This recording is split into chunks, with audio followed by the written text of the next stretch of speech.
Mic check. Alright, cool. So, what's up, guys?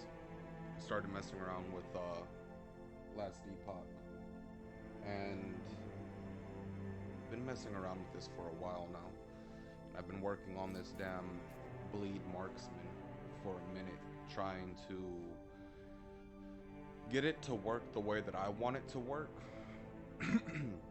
So I'm using 3 skills for DPS: Hell of Arrows, Multishot, and Puncture. Multishot is mostly used for clear, while Hell of Arrows is used for single target, for bossing.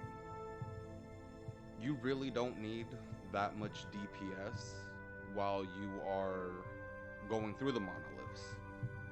So, in order to proc the boss fights, I needed to figure out a way on the fastest way just to run through the monoliths, get as much cleared out as possible.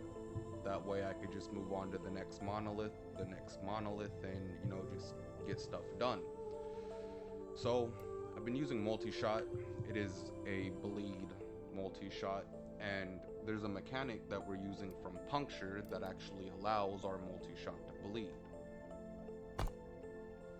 Now, with Puncture, you get Bloodthirst, and Bloodthirst allows bleed chance for every time you hit an enemy. Now, Multishot does not have any chance to bleed within the nodes at all. Like, you can poison with Multishot, you have a poison chance, but there is no bleed chance for Multishot. So in order for us to get Multishot to bleed, we're kind of obligated to use Puncture just to get Bloodthirst. And then with Hunger, you just get more Bloodthirst stacks. So it is Puncture that is allowing us to allow Multishot to bleed. But what I did do was I came over here and I spec'd into the Grasp. I don't know what that middle word is, which allows bleed duration per dexterity. Now, the longer a minion or a boss bleeds for, the more stacks you're able to get on that boss, and the more stacks you get on the boss, the more damage you put out. But it all revolves around Puncture and keeping Bloodthirst up, which Puncture has, I believe, a 3 to 4 second cooldown. So as long as you're running through the monolith and you hit at least one minion with a Puncture attack, then Bloodthirst will refresh and you can continue using Multishot. I'm also using the Giant Slayer to where projectiles can hit the same target, which just allows for more bleed stacks. Now, the way I have Hell of Arrows set up is I could only have one Hell of Arrow out at a time. So while my Hell of Arrows is doing its DPS, I will proc Bloodthirst with Puncture and then just continue to shoot them with Multishot and get that bleed duration from Multishot, which does a whole lot more DPS than I had thought it would have done in the first place. I'm pretty happy about it. I was going through when I was doing some research on how the bleed mechanics work, and I made the mistake of trying to get more multipliers. So I would spec into things like strong pull, reeded arrows. I tried to get point blank when all of this doesn't matter when it comes to bleed. Bleed will not scale with the damage of Multishot. It comes with its own damage. So what I decided to do was I spec'd out of all damage nodes, all more nodes. We don't need them for what I'm doing. I don't need them. So what I did decide to do was get Armor Shred, which is from Bodkin Points, because Armor Shred reduces their physical damage. that they take, and the more you shred their armor, the more physical damage they take. Bleed being a physical ailment, they kind of work well together. So this armor shred is our friend. So not only did I reduce the mana efficiency of Multishot, I mean the more damage and more damage multipliers don't matter to bleed. The more damage when slowed does not matter to bleed. We do want these arrows though, which just makes for a better clear from large quiver, and then the ability to have these projectiles hit one enemy. So if you look, I hit Multishot right now, there's a huge spread on it. So you have to kind of be close to hit it, that way you can get as many arrows to hit the boss and proc dozens of bleed stacks. But then it also increases the duration, which is awesome. I'm using shift for more DPS. Shift is our movement skill. Puncture is our mana regeneration skill. You get 4 mana on hit, but I don't really have like mana problems, I guess, since I'm always using puncture anyway to try to keep bloodthirst up. I don't need this node, it's just there for the larger area. But yeah, puncture is our mana regen. So as long as you're keeping bloodthirst up, if it goes down, you gotta hit 6 times to get full stacks, and then you could start spamming Multishot. And then if you spam Multishot for 3 seconds, you're probably not gonna be out of mana, so you go back and you start using puncture to keep the stacks up. And then shift is for pure DPS. It gives us more bleed chance after we shift. We have increased bleed effectiveness and duration on our next hit when we shift. We get jaded arrows or jade arrows, which doesn't do anything for our bleed damage, but venom tipped arrows consumes a jade arrow and grants our next bow attack increased damage over time. And increased damage over time scales with bleed. So we get 4 arrows, which means that after we shift, we have 4 shots that will give us 125% increased damage over time. 1 shot will give us 150% bleed chance with 50% bleed effect and 50% bleed effectiveness. So if you shift on a boss, you want to be sure that you have bloodthirst already up. You want to be sure that you have your hail of arrows going, or you know, you could just use your shift for hail of arrows and have that thing going, whatever. But yeah, this is just more DPS, nothing special about it. Smoke bomb, we're using it strictly for armor shred. We are applying armor shred for each second they're in the cloud. Smoke bomb has a chance to shred enemy armor. Yep. It applies slow, which doesn't really matter to us because we can't do hit damage anyway. Grows faster in a larger area, but what you really want is how long it lasts. Now I've noticed in a bunch of boss fights that the boss really won't move around that much, but then by the time they do move, you already have your hail of arrows and your smoke bomb ready to be procced again. And then also bleed chance while you're in the smoke cloud. So pure DPS here.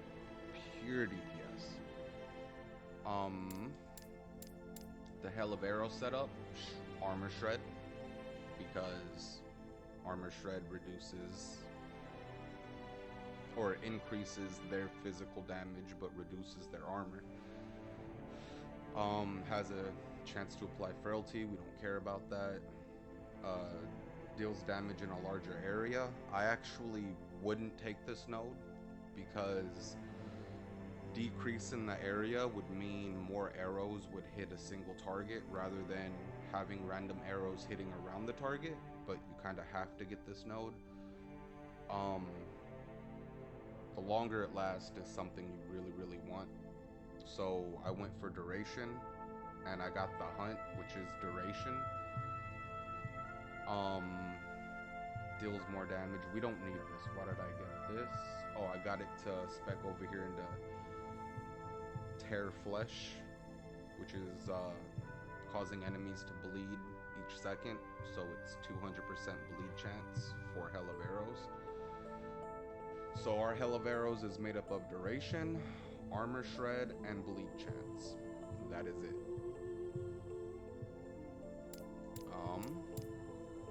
Yeah, that's actually just the theory behind the build. Run around, get puncture, get bloodthirst up. Then once you have bloodthirst, spend multishot. Get the bleed stacks on them. That's the damage you're dealing to the monoliths. And if you come across a boss, you have one you have one Hell of Arrow shot, which, where's it at? Actually, I might have more than one Hell of Arrows shot. Or I thought I only had one. Anyway, you want to shift in, drop your smoke mine like this. Shift into the boss, drop the smoke mine, hit your Hell of Arrows, probably hit them with puncture, and then spam multi-shot until Hell of Arrows runs out, and then do it all over again. Because if you notice, by the time Hell of Arrows is done, everything else is already off cooldown. This is just gonna sit there and keep going. Oh, except for smoke bomb, which those couple of seconds you're probably gonna be spamming puncture anyway. But that's the theory behind this build. Now getting it to work is something different. I mean, it does decent. I'm not at level 100s. I'm doing level 90 content for now until I unlock the other monoliths, which I still have. This is like the Age of Winter is still something I haven't done yet because I've been messing around with other stuff. But I plan on finishing off all the monoliths, then getting the level 100 monoliths going. And then we'll see how this does in level 100, because I've been hearing stories about how damage falls off. So, since all of our attacks, everything that we have revolves strictly around damage, the only real DPS that I'm getting is from the passive tree, which I'm stacking more dexterity and more life on the passive tree to get more bleed duration for multi-shot, but also, you know, more health, more dodge rating, poison resistance, evasion, since we're dex based. You know, evasion is probably our main source of defenses, our main defense mechanic. Haste is just increased movement speed, more health, dodge rating, and glancing blow. If you're playing a marksman, I highly, highly, highly suggest that you get Arrow Storm and Covering Fire. I have 4 points into Arrow Storm and 5 points into Covering Fire. These two together make me so tanky. If you don't have these and you're playing a marksman, just in general, grab these two nodes. I'm not joking. You will see your defenses skyrocket because of the way that they work. I would put at least 5 into Covering Fire, and you can have like 1 to 2 into Arrow Storm, but there's a duration on it and a cooldown for it.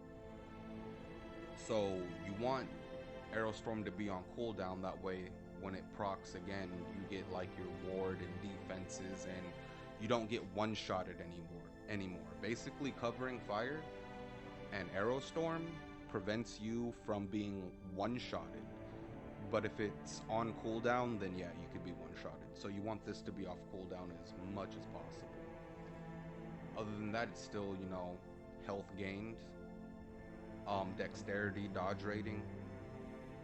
That's increased damage. I don't care about that. But dodge rating. This is also increased dodge rating, movement speed. Barbed arrows, which is just more poison chance. And then I got the increased mana with the mana regen, which is why I don't really have mana problems when I'm running around in monoliths. And then more arrows. It will increase the area of hell of arrows, which is what we kind of don't want, but it gives us 4 more multi-shot arrows, which is just better clear in general. But yeah, we don't want the hell of arrows area at all. Since we're only using it for single targets, we want every arrow to hit the boss. All of these other arrows that are spreading around the boss are bleed stacks that are being wasted. So I'm probably going to try to figure something out and get that all fixed up. But for the gear, mostly it's just, you know, increase physical damage, damage over time, chance to bleed. Increase physical damage, and then resistances, which the quiver can get better. Chance to bleed, increased damage. That's while wielding a bow. So increased damage and chance to bleed, resistances. This is just movement speed, dexterity, dodge rating, resistances.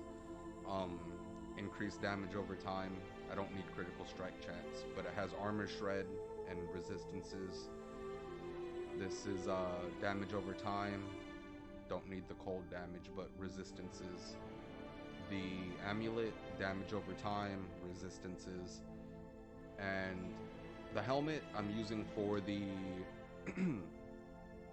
bleed effect, because it's the only helmet that will give you bleed effect along with bleed duration, and stacking as many stacks as possible is very important for any element build.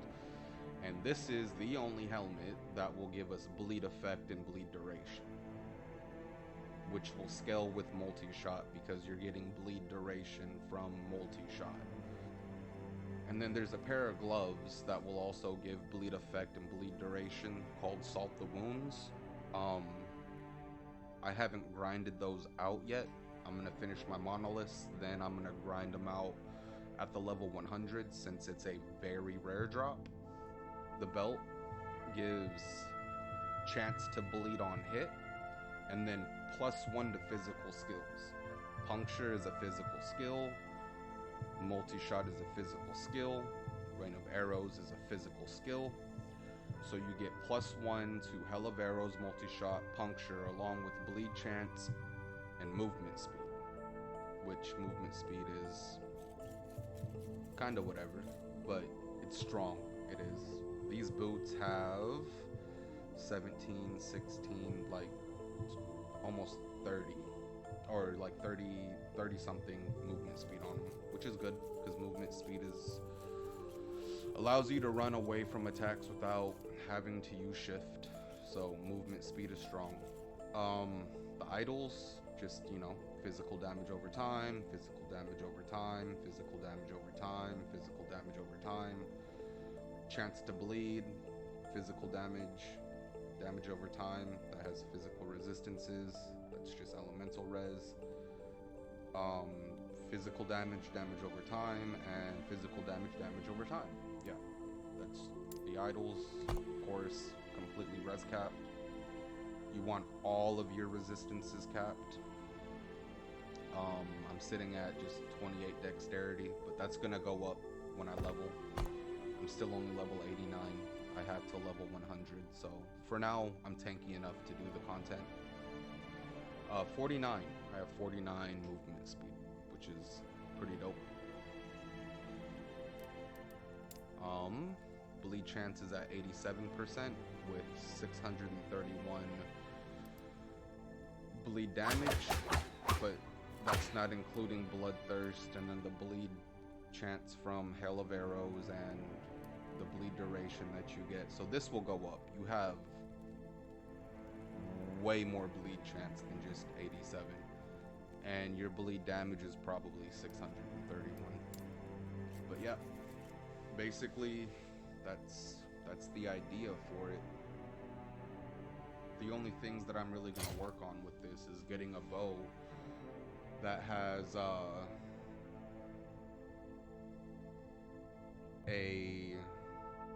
locked increased physical damage or damage over time.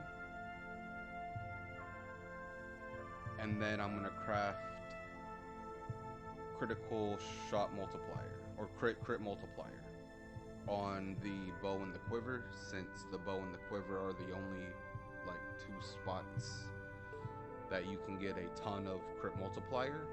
And when I get the unique gloves, the crit multiplier is what will allow the bleed effect. So yeah, the ideal bow would be increased physical damage over time, and then chance to bleed, which I think with this bow it is, yeah, they're all tier 5s except for the chance to chill.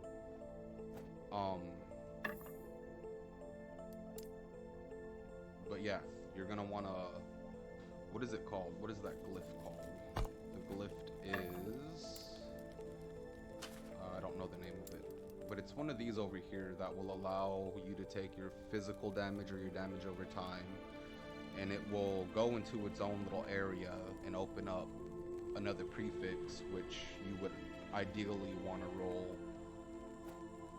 crit multiplier on it. But before you do anything like that, I mean, you can get the bow ready or start looking for a bow that has bleed chance, damage over time, and increased physical damage on it. And if you come across one that has like a tier 4, tier 5 crit multi, you can try to lock it and then craft on which one you don't have physical damage or damage over time and see where that goes. You could try to do the same with the bow. On the armor, I don't think you can get crit multi on the armor, so just, you know, chance to bleed on bow hit and then increase damage while wielding a bow. Now, you don't want increased bow damage because that will take the damage and add it to the bow. Since bleed does not scale with hit damage at all, increases to damage in general will scale bleed. So this is increased damage while wielding a bow. So it's just a 42% increased damage mod as long as I have a bow. So it's just increased damage. Don't get the two confused. Is that it? Is that the whole build idea? Run around, spam puncture, get bloodthirst up, and spam multi-shot. You hit a boss, you got your smoke bomb and your hell of arrows. I think that's about it. Yeah. If you guys have any ideas or whatever, you guys think I could do something better, try to leave them in the comments. But that's the general idea of this build. It's still a work in progress. Like I said, still need to get crit multi on my bow and quiver somehow. I could always upgrade these rolls that I don't need, like cold damage and critical strike chance. Elements can't crit, we don't need any of that. These are just the best that I have right now that cap all my resistances and still allow me to have damage mods on them. So yeah, I will probably do a video of the build bossing or something like that once I get to 100 or something. Or I'll probably, yeah, I will probably just do the Age of Winter fight at the boss and record it just so I can show you how it does. It's all level 90 though, so we'll see the difference when I hit level 100. Anyway, if you enjoyed the video, you know, give it a like. Leave a comment if you have any other ideas, something that you might be able to do better. I'm not going poison multi-shot, it's bleed multi-shot, using puncture to allow multi-shot to bleed. Yeah. So I will see you all in the next video. Thank you for watching.